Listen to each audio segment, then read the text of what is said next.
Der var engang en ung flamingo, der hed Louisa. Hun boede ved en stor sø, hvor hundredvis af flamingoer samledes hver aften for at sove på et ben i det lave vand. Men Louisa var ikke helt som de andre, for hendes hjerte bankede i en rytme. En rytme, der fik hendes ben til at trippe og hendes vinger til at slå små, glade bevægelser. Hun elskede at danse.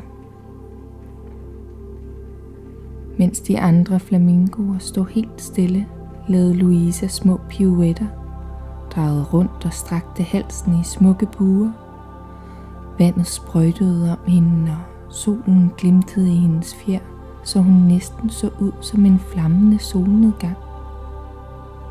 Louisa, sagde de andre flamingoer. Du kan da ikke stå og danse hele tiden. Flamingoer skal være rolige og ens. Louisa blev helt stille. Måske havde de ret. Måske skulle hun bare stå stille som de andre. Men inderst inde følte hun, at hendes dans var noget særligt. Det gjorde hende glad. Og når hun dansede, føltes det som om, at hele verden dansede med hende. En aften, da solen gik ned, kom en flok børn til søen med deres forældre. De stod og så på de mange flamingoer. Se, råbte et af børnene. Den der flamingo danser. Og ganske rigtigt. Louisa havde ikke kunnet lade være. Musikken i hendes hjerte var for stærk. Hun snurrede rundt i en blid bevægelse, og børnene begyndte at klappe og grine. De andre flamingoer kiggede overrasket på hinanden.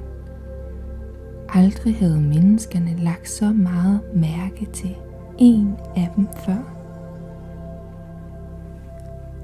Louisa blev først lidt genert, men så mærkede hun, hvordan glæden voksede i hendes bryst.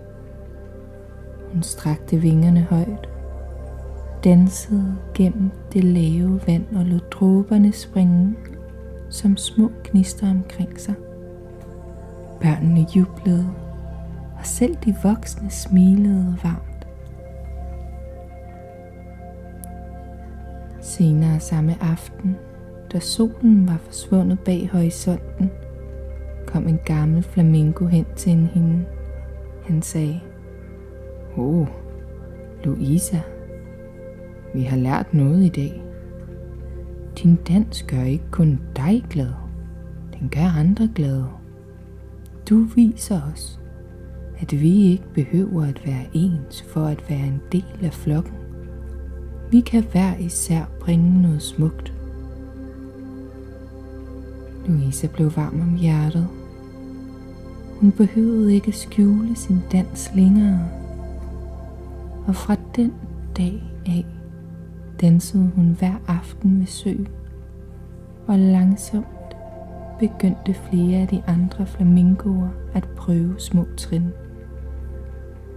Snart lignede hele søen en scene, hvor lyserøde fugle dansede i solnedgangen.